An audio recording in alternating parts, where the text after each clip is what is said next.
Praise the lord. మన ప్రభు అయిన యేసుక్రీస్తు ప్రశస్తమైన నామములో మా నిత్య కృప అనే కార్యక్రమాలు వీక్షిస్తున్న మీకును మీ కుటుంబాలకును హృదయపూర్వకమైన వందనాలు తెలియచేస్తున్నాం. దేవుని వాక్యము ఆదికాండము 45వ అధ్యాయము 9వ వచనాన్ని చదువుతున్నాం.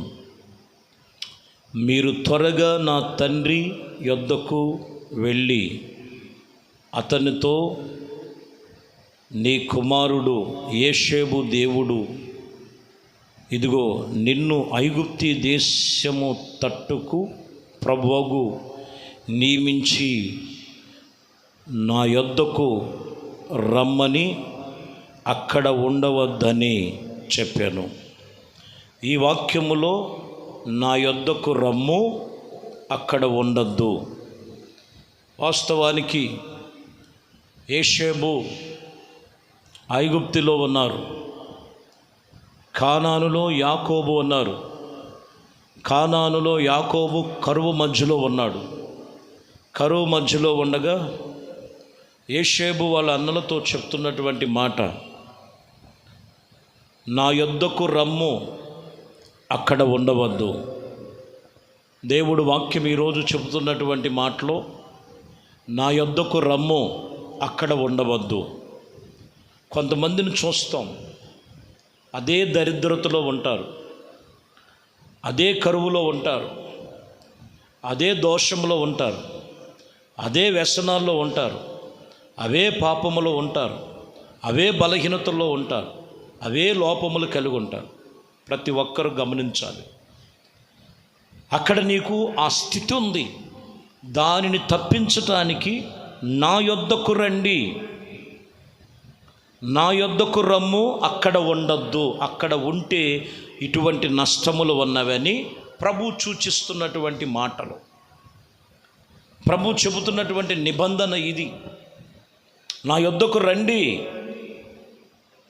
అక్కడ ఉండద్దు. వాక్యం ఈరోజు చెప్తున్నటువంటి మాట యెషయా గ్రంథములో 55వ అధ్యాయం 3వ వచనం చదువుతున్నాం. చెవియొగ్గి నా యొద్దకు రండి, మీరు వినిన ఎడల మీరు బ్రతుకుదురు. నేను నీతో నిబంధన చేసేదను, దావీదునకు చూపించిన శాశ్వతమైన కృప మీకు చూపెదను. చెవియొగ్గి నా యొద్దకు రండి, మీరు వినిన ఎడల మీరు బ్రతుకుతారు. దేవునిలో బ్రతకాలంటే, ఆత్మీయతలో బ్రతకాలంటే, పరిపూర్ణతలో బ్రతకాలంటే, జీవములో బ్రతకాలంటే మనము ఆయన యొద్దకు రావాలి.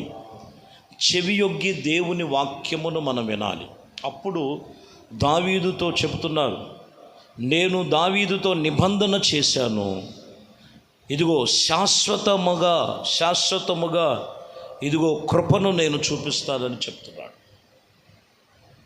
అక్కడ ఉండద్దు, నా యొద్దకు రండి. అక్కడ ఉండద్దు, నా యొద్దకు వస్తే బ్రతుకుతారు. లోకములో ప్రభువును కాదని ఎంతమంది జీవించుచున్నారు, కానీ మృతులై ఉన్నారు.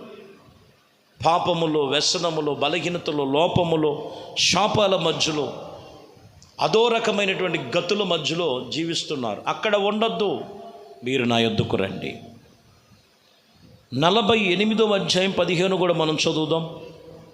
యెషయా గ్రంథం, నేను నీ ఆజ్ఞ ఇచ్చిన వాడను, నేను అతన్ని పిలిచి తిని, నేను అతనిని రప్పించి తిని, అతని మార్గము తేజరిల్లినట్లు నా యొద్దకు రండి. ఈ మాట ఆలకించండి. నేను ఆజ్ఞాపించా, నేను పిలిచాను, అతన్ని రప్పించుటకు నేను అతని మార్గములలో నా యొద్దకు రమ్మని చెప్తున్నా.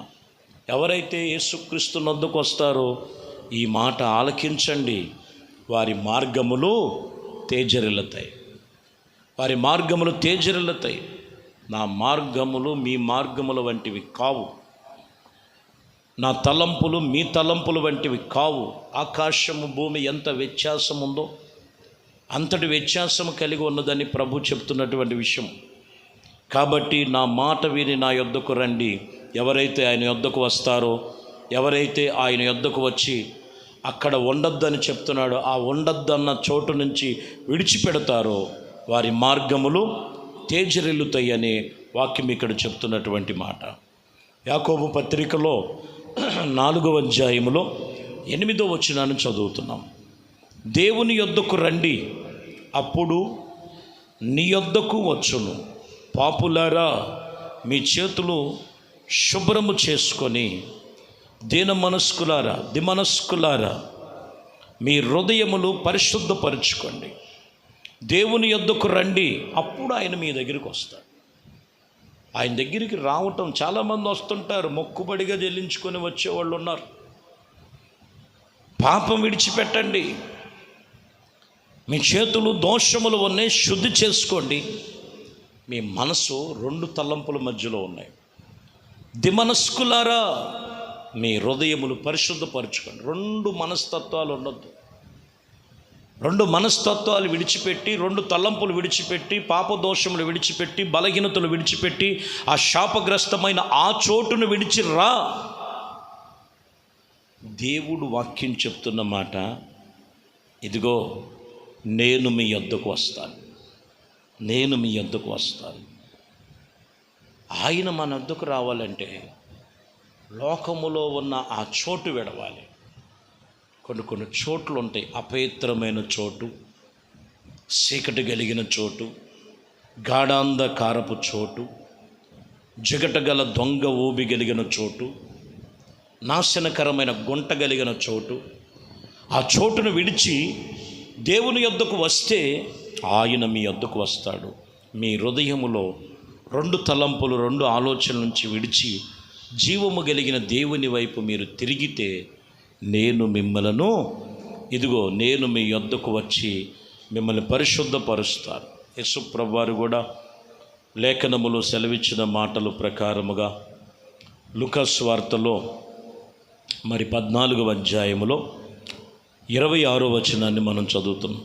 ఎవడైనను నా యొద్దకు వచ్చువాడు తన తల్లినైనను, తన భార్యనైనను, తన పిల్లలనైనను, అన్నదమ్ములైనను, అక్క చెల్లెలైనను, తన ప్రాణ స్నేహితులనైనను దూషింపకుండాన వాడై, ఇదిగో నా శిష్యుడు కానేరడు.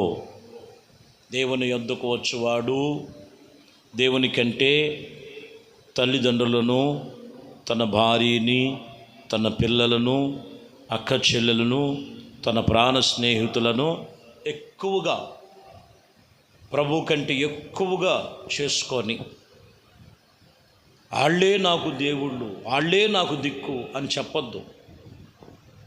అట్టివాడు నాకు పాత్రుడు కాడు, వాడు శిష్యుడుగా ఉండలేడు. ఈరోజు మనం కొంతమందిని చూస్తాం, దేవుడికి ఇవ్వాల్సిన స్థానము దేవునికే, ఆ స్థానం ఆయిందే. ఆ స్థానం వేరొకళ్ళు చేయకూడదు, వేరొకళ్ళు పెట్టకూడదు. అందులో ఎక్కువగా స్నేహితులను, ఎక్కువగా ఇంకా మనం చూస్తే చాలా జాగ్రత్తగా గమనించాలి. లోకంలో ఉన్నటువంటి పాపం అనే ప్రేమలో పడిపోయి దేవుణ్ణి మర్చిపోయిన వాళ్ళు కూడా లేకపోలేదు, దేవుడికి దూరం అయిపోయిన వాళ్ళు కూడా లేకపోలేదు. అట్టివాడు పాత్రుడు కాడు, ఆ చోటు మంచిది కాదు, అక్కడ వదిలి అక్కడ నుండి మీరు రావాలని ప్రభు చెప్తున్నాడు. నా యొద్దకు రండి, అక్కడ ఉండవద్దు అని ప్రభు చెప్తున్నాడు. నీలో ఉండాల్సింది దేవుని యందు భయభక్తులు, దేవుని యందు ప్రేమ, దేవుని యందు వాత్సల్యత, దేవుని కొరకే. దేవునికంటే ఎక్కువగా దేన్ని ఎక్కువ ప్రేమిస్తున్నావు? సుఖభోగాల్ని ప్రేమిస్తున్నావా? లోకములో ఉన్నటువంటి వాటిని ఎక్కువ ప్రేమిస్తున్నావా? ఆ చోటుని విడిచి క్రీస్తు ప్రేమ నీలో ఉండాలి.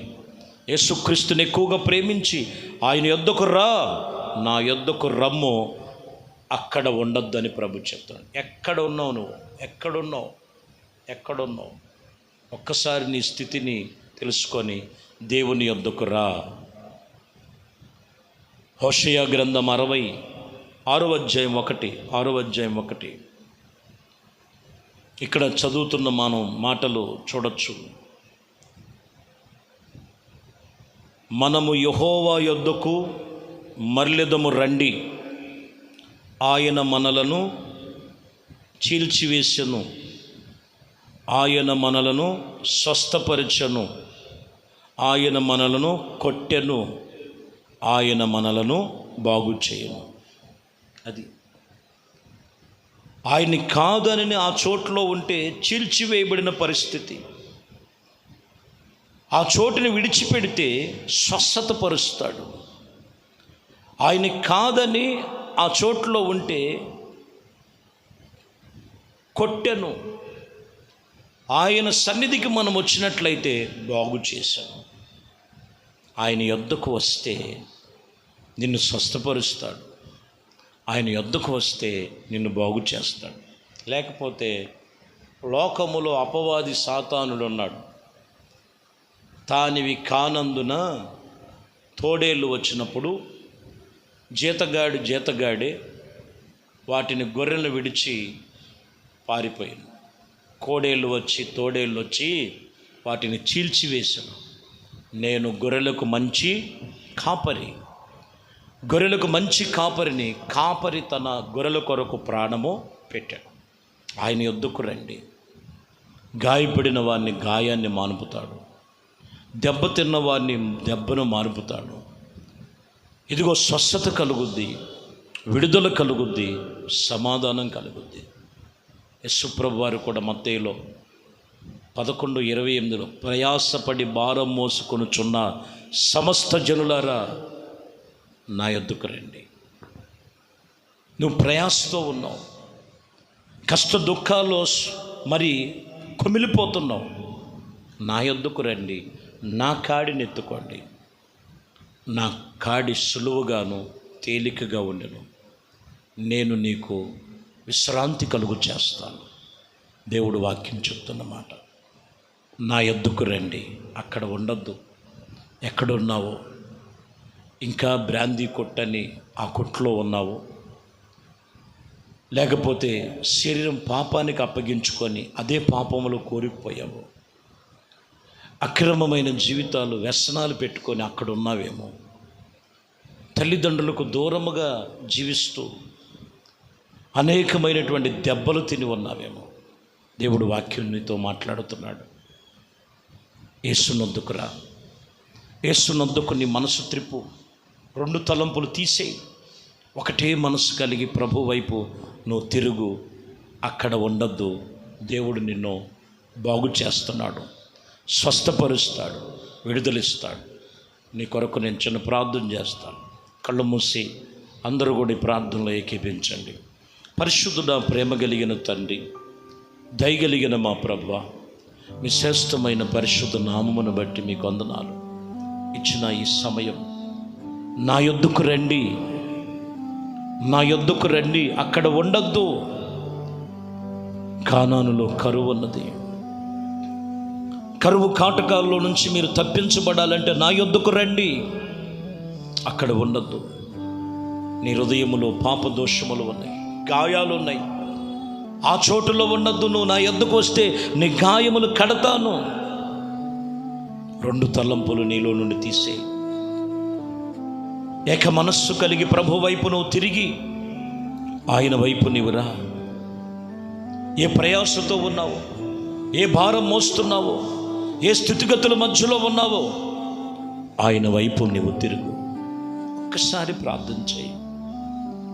ఎందరో నా జీవితంలో ఎదురయ్యారు, ఎంతోమంది నా జీవితంలో ఎదురయ్యారు, కానీ ఎవరి వలన ప్రయోజనం లేదు. ఎంతోమంది నమ్మావు. ఆ చోటు విడవమంటున్నాడు ప్రభు. నీ మనసు దేవుని వైపు త్రిప్పు. అక్కడ నిన్ను ఆశీర్వదిస్తాడు. మహాపరిశుద్ధుడా, ప్రేమ కలిగిన తండ్రి, దయగలిగిన మా ప్రభువా, మీ కృపా దయా సంకల్పమును బట్టి ఈ ఉదయకాలము మీ వాక్యం విని మీ వైపు త్రిప్పబడిన మనస్సు, వారి గాయాల్ని కట్టండి. వాళ్ళ మనస్సు, వారి ఆలోచన, సర్వ శరీరం స్వాధీనపరుచుకొని ఆటంకపరిచే చీకటి బలహీనతలన్నీ యేసు నామములో తొలగిపోవునుగా. మీ పరిశుద్ధ రక్తం మీ బిడ్డల మీద ఉంచి ఏ చోటులో ఉన్నారు ఆ చోటు నుంచి విడిపించి మీ వైపు మరలి మీ వైపు మనసు నిలుపుకొని మీ వాక్యమును బట్టి వారి జీవితములు సరిచేసుకునే కృపతో నింపమని మహిమ ఘనత ప్రభావాలు మీకే పొందుకు యేసుక్రీస్తు నామములో ప్రార్థించి వేడుకొనుచున్నాము తండ్రి, ఆమేన్. మన ప్రభు అయిన యేసుక్రీస్తు వారి యొక్క కృప, తండ్రి అయిన దేవుని ప్రేమ మీకును మీ కుటుంబాలకు సదాకాలమైన సన్నిధి తోడయుండి నడిపించునుగాక. ఆమేన్.